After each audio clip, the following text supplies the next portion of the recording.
So one of the key ideas here is that when you start to accept that you have profound influence on the world, but very limited control, you start to see the world differently. You start to behave differently, and you start to accept the limits of what you can and cannot do. So when we imagine that everything happens for a reason, it causes us to make cognitive mistakes. And it also causes us to inscribe ideas behind the events of our lives that are fundamentally wrong. Does everything happen for a reason?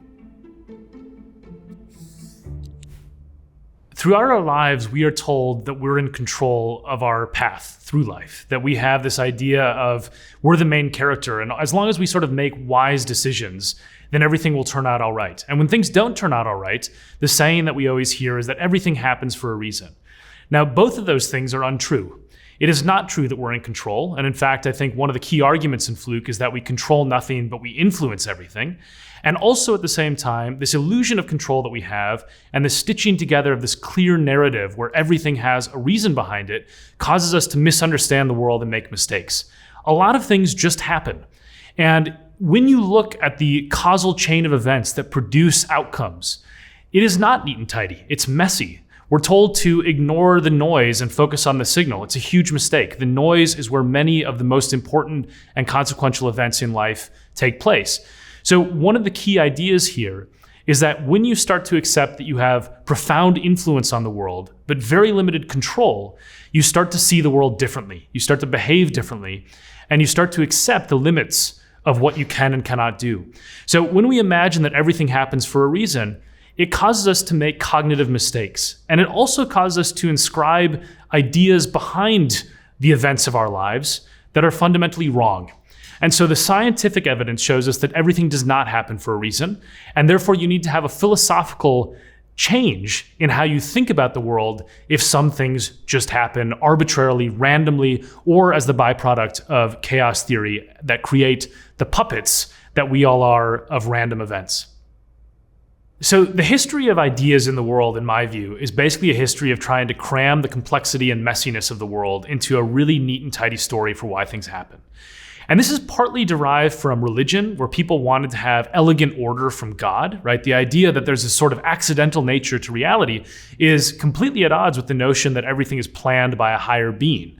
So throughout religious history, there's always this neat and tidy story, the everything happens for a reason aspect that's tied to the divine. Now then, as science unfolded and the scientific revolution developed and so on, you have another shift. It's not necessarily that it's all about God, it's all about these sort of clockwork models of physics. And they're very, very elegant, right? And this is the kind of stuff where you have to eliminate the noise. You have to eliminate the accidents because everything is supposed to be an equation that is really beautiful. Whether it's Adam Smith talking about, the hand that guides our economies, or the ways that Isaac Newton presented change and these unbelievably powerful equations to explain the world, we have always tried to find the explanation that fits everything into an explanation that seems ordered and rational. Now, this is why I think there's so much resistance to this notion of contingent convergence, because it is irrational sometimes. The fact that I can look at my own life and understand that I'm the byproduct of a mass murder, or that hundreds of thousands of people will die in one city because of a random vacation a couple took 19 years earlier. These things are not neat and tidy. They're not ordered. They're not elegant, but they're true. And I think one of the things about science is that a lot of really strange things exist. And it's better for us to just accept them and sort of stare into the face of this uncertainty, this complexity, and this randomness, than to simply pretend it doesn't work this way because it's somehow comforting to our pattern-obsessed brains.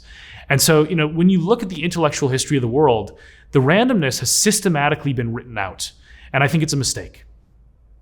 When we try to understand why stuff has happened to us in our lives, our brains have evolved to make sense of patterns. And that's because it's advantageous to survive to over-detect patterns. So if you can imagine that you're a prehistoric hunter-gatherer and you see a little bit of rustling of the grass, or you hear a sound. Now maybe there's nothing there, or maybe there's a saber-toothed tiger that's waiting to eat you. Now if you imagine there's nothing there and it turns out to be a saber-toothed tiger, you die. But if you over-interpret the pattern and you say, okay, I think that might be something that I need to watch out for, even if there's nothing there, then you'll still survive. So through survival of the fittest and evolutionary patterns, our brains are hyper-attuned to pattern detection. Now, this means that when random or seemingly random things happen to us, we're allergic to the explanation that it was just arbitrary. And so we stitch together a neat and tidy story from A to B. Now, that's a problem because when stuff happens to you that you don't have control over, and you ascribe this sort of intentionality to it, you've mislearned the lesson, right? And I think one of the things that's also very striking is that we understand this when we think about the past, but we don't understand this when we think about the present. So when we watch sci-fi films, for example, that imagine time travel, the warning that is always issued, which people fundamentally accept, is you shouldn't touch anything. You shouldn't talk to anyone because you might accidentally delete yourself from the future or fundamentally change the patterns that you will then go back to when you return to your present time. So don't squish a bug, don't talk to the wrong person. The problem is that when we think in the present, we never think that way. We never imagine that if we squish a bug or if we talk to someone, we're reshaping the future. But of course, cause and effect patterns don't change whether they're in the past or the present. They operate the same all the time. And so I think the mentality we have towards the past is the correct one, that we are constantly reshaping the future, that what we do is important. And that idea is something that I think we are also somewhat allergic to because it's so overwhelming. To imagine that every single act that we have has unforeseen ripple effects that will change the world and reshape our futures is bewildering. But it's also true. And one of the things that I think happens when you look closely at the nature of causality, reality, and existence is that things that are bewildering are happening all the time.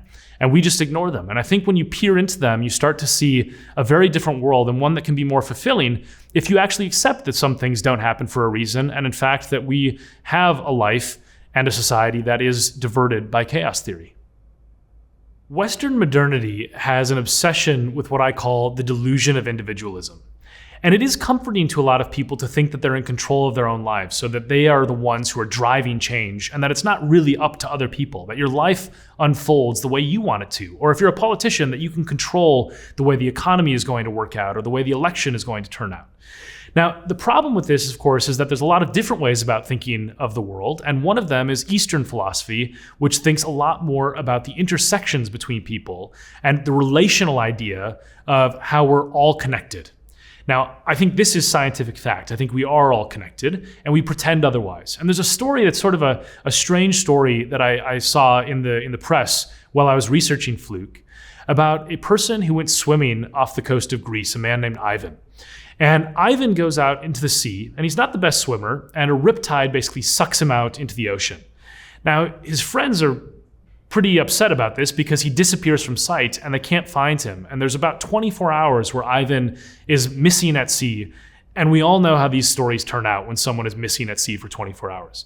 Except for in this story, right as Ivan is about to slip beneath the waves and drown, he spots a soccer ball bobbing on the surface of the ocean. Now, that's already extraordinary enough. You have this moment where he just is saved by this passing soccer ball that's floating, and he clings to it and is eventually rescued. But the more extraordinary part of the story is that when this news made the Greek television reports, there was a woman who was watching the news, and I sort of imagined her dropping her cup of coffee or whatever as they see the soccer ball on the screen, because she recognized the ball. And she knew that her children had been playing with that exact same ball and had accidentally kicked it off a cliff 80 miles away from where Ivan eventually intersected with the trajectory of that ball, bobbing on the sea 10 days later. And the point is that, the kids would look at this and they would think, oh no, we kicked the ball off the cliff, let's buy another ball. They would have no idea. But it turned out that that kick is what saved the life of another person who was about to drown.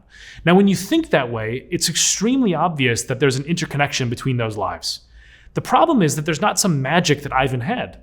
It's that everybody is actually unfolding in this way where we're constantly being affected by the actions of people we will never see and never meet. And the extremely obvious way that we can understand this as well is the pandemic from the coronavirus outbreak in 2020, where you have a single person get infected with a virus in Wuhan, China, and the lives of 8 billion people change for many, many years. And the trajectories of our lives are irrevocably changed. All of us are different because of this pandemic. And it's from one virus infecting one person, potentially thousands of miles away from where you live, and everything in the world became different. So this is the nature of reality. And I think it's something that's a coping mechanism effectively for us to just ignore the science, ignore the physics, and imagine that we are in charge. And this is where that saying that I come back to throughout Fluke arises, which is we control nothing, but we influence everything. And for Ivan and the soccer ball, the influence that he experienced was from a couple of kids he will never have met who saved his life. Want to support the channel? Join the Big Think members community where you get access to videos early, ad-free.